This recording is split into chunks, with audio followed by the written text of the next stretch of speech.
This is what it is. Okay, you also need to pay very close attention when you're working on a particular vertical, and more so if it is a regulated vertical. When I say regulated vertical, like insurance is a regulated vertical.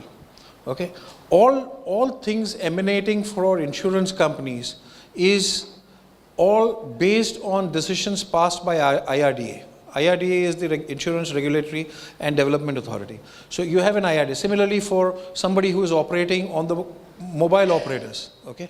So the TRAI is, so you need to keep a watch over government bodies or the regulations and policies which are coming into place. I'm sure each one of you, whatever type of printing you do and whatever kind of markets you are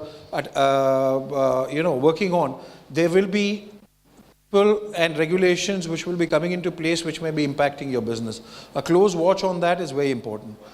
Association of printers and big names. Okay, this is again like a syndication, but within that within that vertical, who are the big names? Okay, who are the people who are at the top of their game there? Okay. Observing them, studying them will also give you a lot of answers. Okay. We come to how do we enter, or what should be the entry strategy into that vertical. Okay, get connected to the associated trade bodies in that vertical. Okay, how many people are part of associations? If you're servicing pharma industry, how many people have become members of pharma associations or related associations? One. Anybody else? If somebody is doing FMCG or anything, or retail or something, have you become members of the Retail Trade Association or any such thing? None of you? No. These are very important things. These are basics. If you are getting into a particular vertical, it is very necessary to be aware of which direction that particular vertical is headed into. Okay? You need to be a part of it. Like we service a lot of clients in Western Europe and North America who are part of the direct marketing industry. From the time that we conceptualized MOS, okay, we became members of the DMAI. I remember I had to struggle to pay the initial membership, which was $2,500. Okay, and I had to literally struggle to pay that because we were just setting up. I was a one-man show at that point of time. There was nothing. The organization was me. Okay. But still, it was necessary to be a part of the DMAI if I was going to service that industry. So somehow or the other, I managed to get that $2,500 out. And since then, I have not looked back. And today, I pay something close to about $7,500 as annual membership fee for that. But it has yielded me huge amounts of results. And this is something which all of you must actively look at if you're not part of the associations. Participate in the events pertaining to the vertical. I have participated in direct marketing shows. Okay, just to cite an example again, when we were one and a half year into the business, 2 years into the business, we decided that we will take up a booth at the DM show in Chicago. Okay, the smallest possible available booth was taken by us. We had nothing to show. Okay, we just put up one panel, which our people carried from here. Rita is here, Jayashree, they were both part of that show.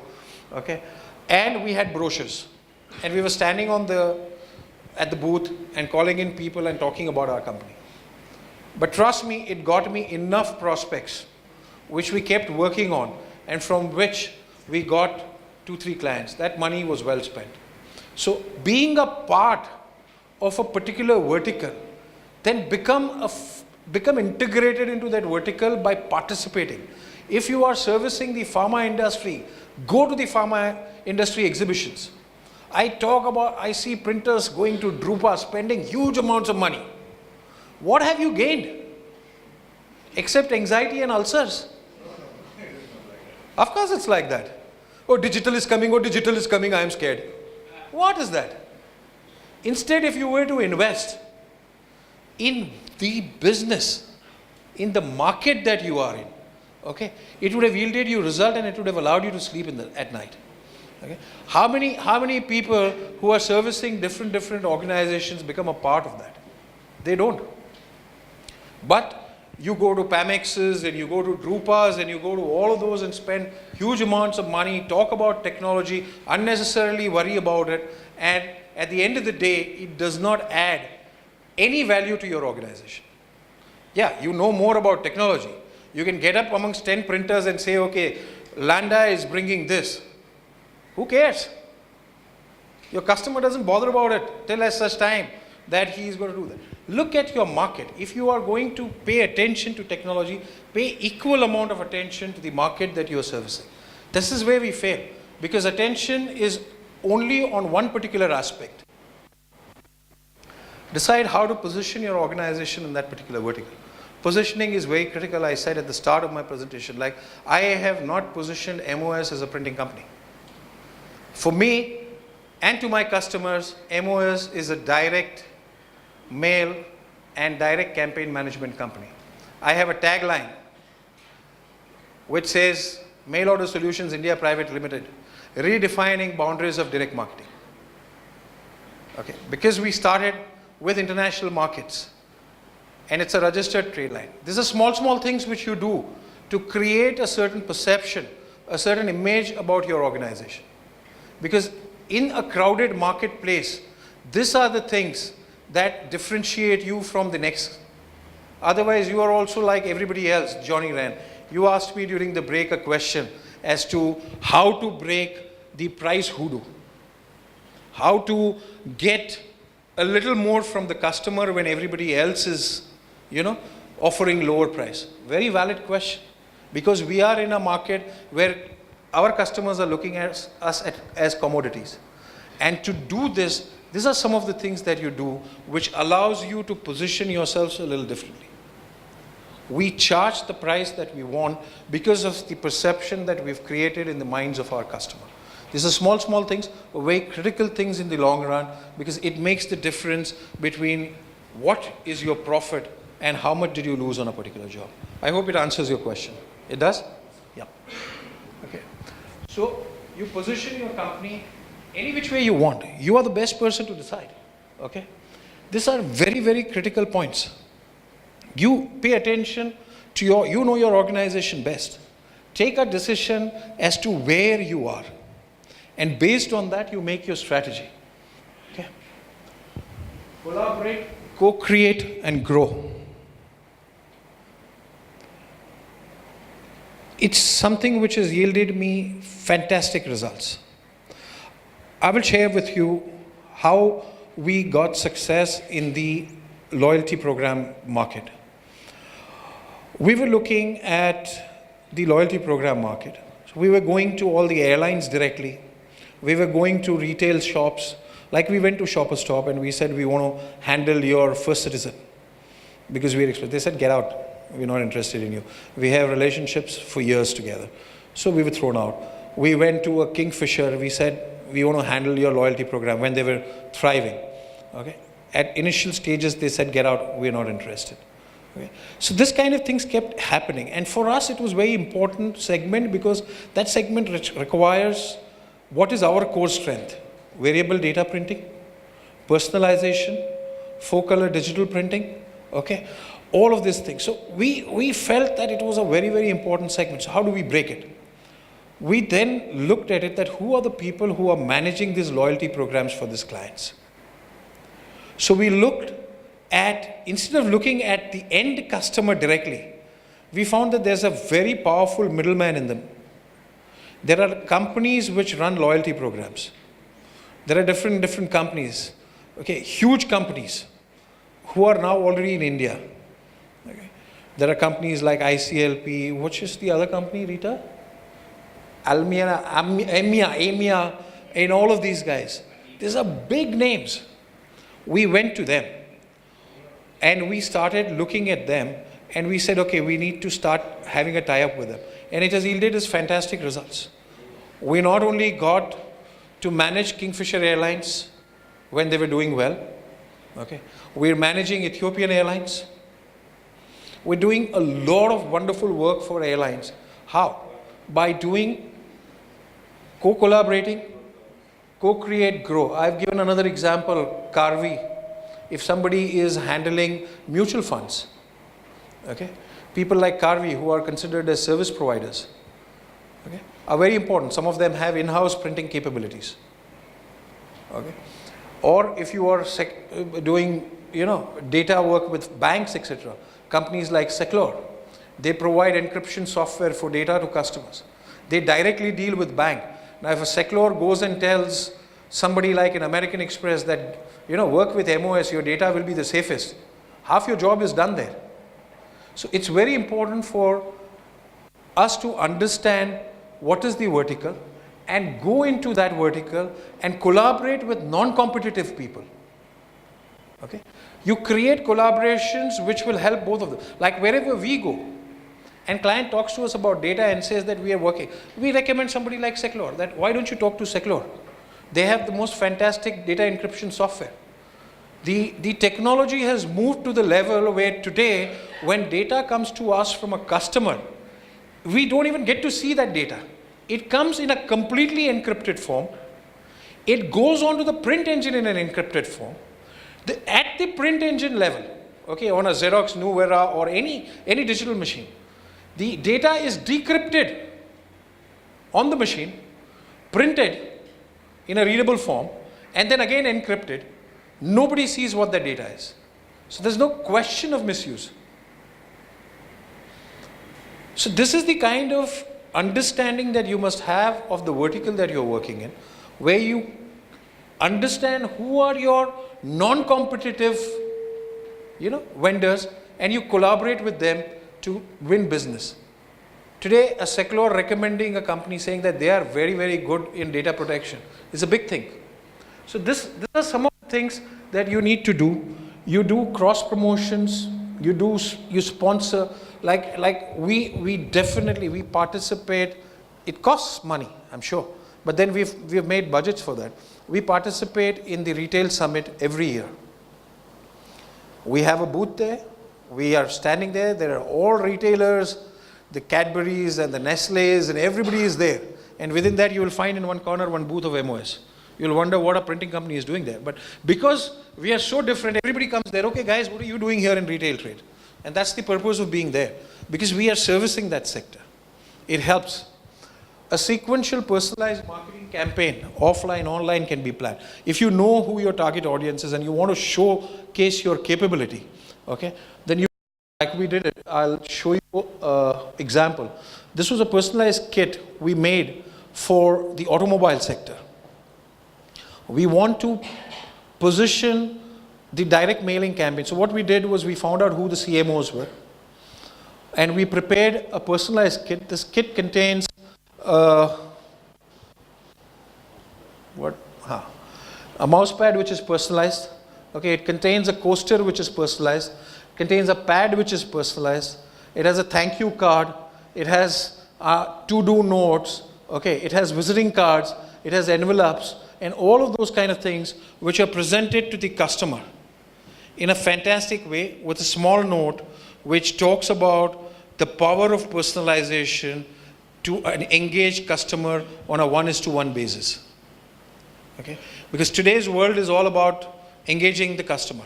And this is what we've done with the customer. So it's again a development expense that we've done. It's yielded us very good results. Going back, offer the best price and respect the turnaround times that your client has within a particular vertical. Do not take up something knowing fully well that you are not in a position to meet that requirement. All things start going wrong there itself. Okay? If you're taking on something, maintain transparency with the customer and say this is what is doable, this is what is not doable. These are important things. Opportunities within challenges. Each vertical will offer you a lot of challenges. It's not so easy. It takes years of work. It's a highly competitive and sensitive market. There are already established relationships. Like I was citing you example. They're going into insurance sector. People had relationships with such big companies. They still have. Okay.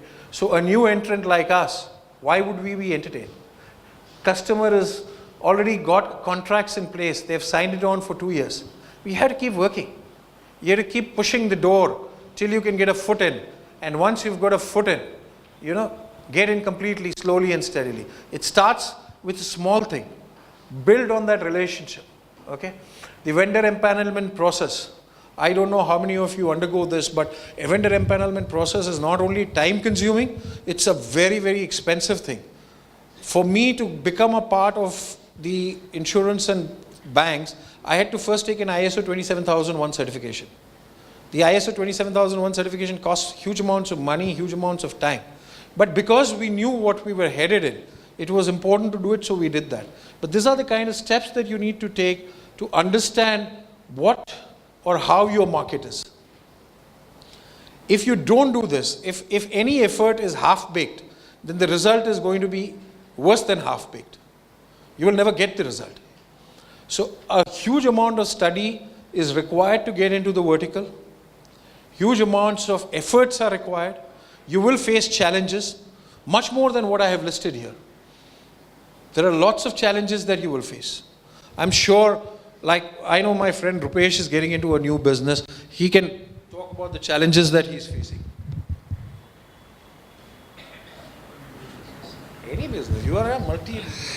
Okay, yeah, my name is Rupesh, and I'm getting into a business where my competition is only one. There's only one guy who makes that product in India. I don't want to name him. Boss, it's difficult, but you need to be prepared, as Mehul says, and it's taken us at least 4 years to prepare ourselves to get into that market.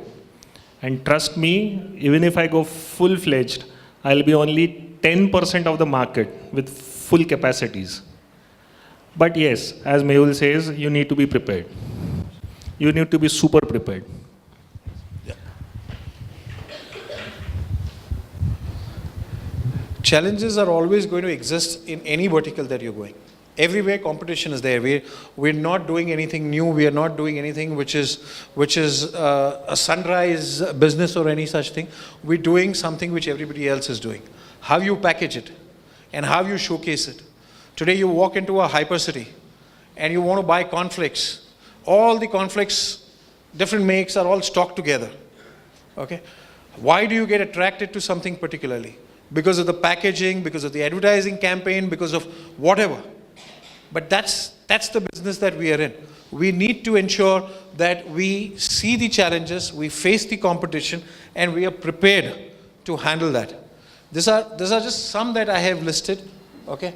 You guys know it best. You need to do it for yourselves. Some very small, basic things. I'm sure all of you as an organization have these in place, which is a standard kit which you have, where, like I said, you can have 5-6 slides which are common. And then you customize your presentation for the particular customer that you are giving it to.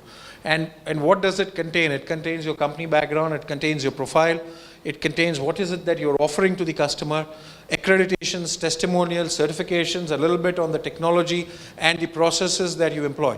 This is a part of what you present to your customer in your initial presentation. Last but not the least, this is where a lot of businesses are won and a lot of businesses are lost. This is what is called as account mapping and positioning. Okay? It's all about relationships. It's all about how the other person perceives you, how the other person treats you. And we are today in a process where we are looking at a lot of different types of organizations where the buying process is involved not just one person, but multiple departments. So you have a client, XYZ. Maybe there are 4 departments which are involved. Okay? Finance department, administration department, marketing department, and operations department. Within those departments, there are various layers. There'll be a head of the department, there'll be second in command, then there will be those assistant manager types, okay, who actually do day-to-day interaction.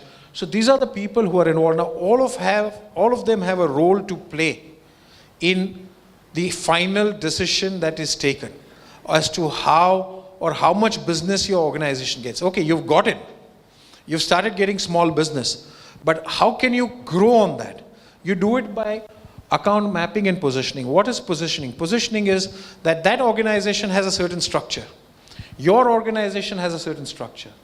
Your organization structure, your CMD can get positioned with the head of a finance department, administration. So whenever there's a meeting with the administration department head or the marketing department head or the operations department head, then in that meeting the account manager also takes the CMD or the CMO or whoever is the decision maker.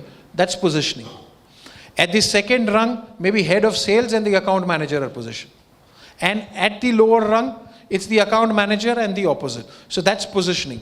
Why positioning is important? Positioning is important because when there are problems, the escalation metrics will work based on positioning.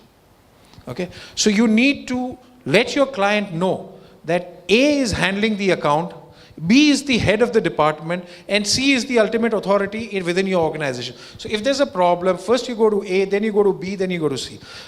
Other way how it works is that you are also positioned. So you know that if a final decision has to be taken, the veto power is with the head of the department. So you as the CMO or whatever your title, owner, you are positioned already there. So that's most important.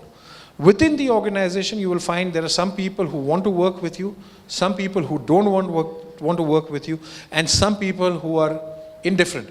मेरे को कोई फर्क नहीं पड़ता है, काम इसको दो या उसको दो, वो साले सब पैसे खाते हैं, मैं नहीं लेता हूँ. Okay? उसको दो, मेरे को फर्क नहीं पड़ता है.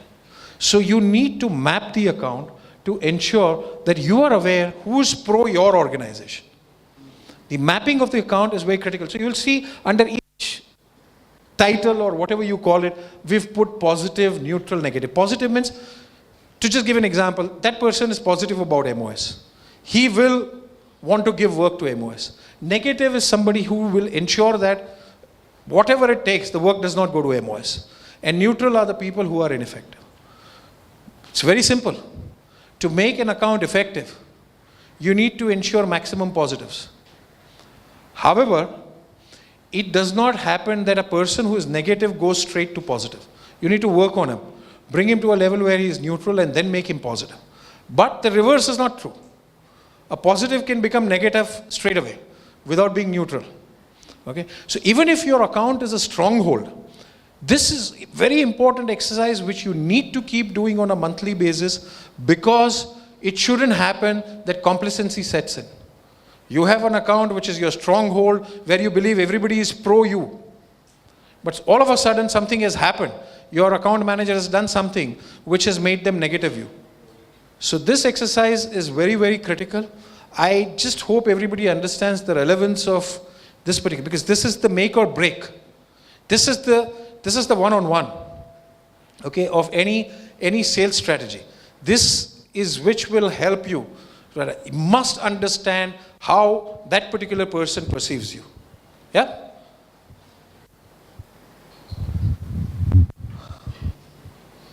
I'm not going to take up much time on this. You need to keep doing this every month. Whether you people have a sales team, if you are the owner, then you do it with yourself. If you have a sales team, you do it with the sales team, and you keep assessing your work so that you become better at this. Thank you very much. Last call.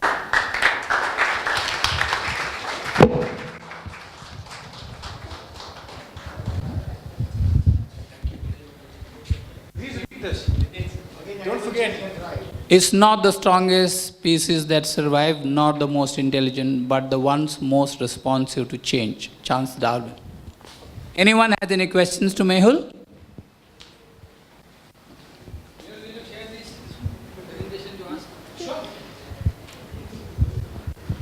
I've already shared it with you. All I have to do is email it to you. No, he's talking of STB. I will, for sure.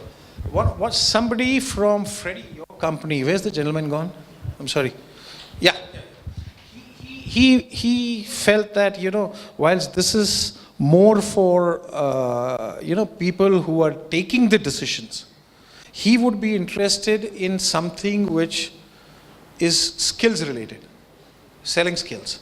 How to probe, how to close, how to make an opening statement, and those kind of skills. I said, I'm sorry, but to do a selling skills program, I need full 2 days. Okay, so that's why. Actually, this is a part of a program which is called as sales management. It's a 3-day program that we run at MOS. Okay, out of which I have just taken out the strategy part of it, concised it as much as I could within the time frame that was given to me, and I have presented it here. But there are skills, there are role plays, and all of those things. Maybe if you people think this was good, then some other time the BMPA can look at doing a skills program, but we'll need a clear 2 days for that. And that's more for the selling, for the people who go, yeah. Yeah? Anyone else? Okay, let's give him another round of applause, please. Well done, Mehul. I think we are really glad we had it with us today. Thank you. I'm sure we didn't hear any mobile ringing. Did you? Sorry? Did you hear any mobile ringing? I didn't hear any, but I saw a couple of people going under the desk and stuff. Okay. In any case, most of them listen to you, I'm sure. Thank you, Mehul. Thank you very much. I request Fred to please up. तो इतना जल्दी क्या बैठने का? Fred, will you please on? No, Iqbal करेगा अपना काम. I don't know. Thank you very much, Mehul. Look there.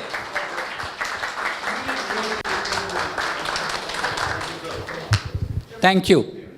Now, before we wind up for the day, I request Iqbal Kerodawala to please propose the vote of thanks.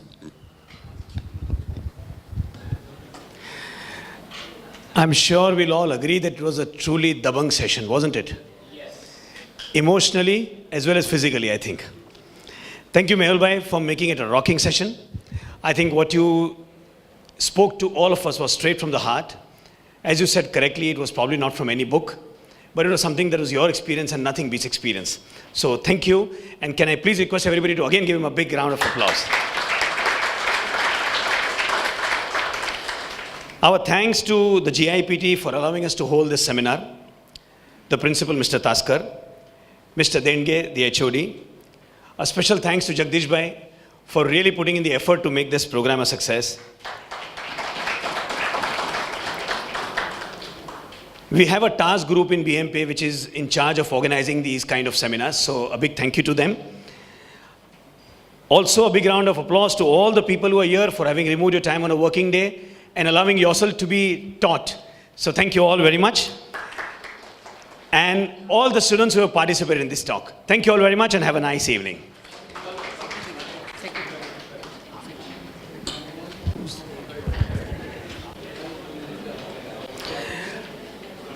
Of course, there are a few people we always take for granted, so you never want to say thank you to them, but then you have to say thank you to them. Prashant and your team, a big thank you to all of you.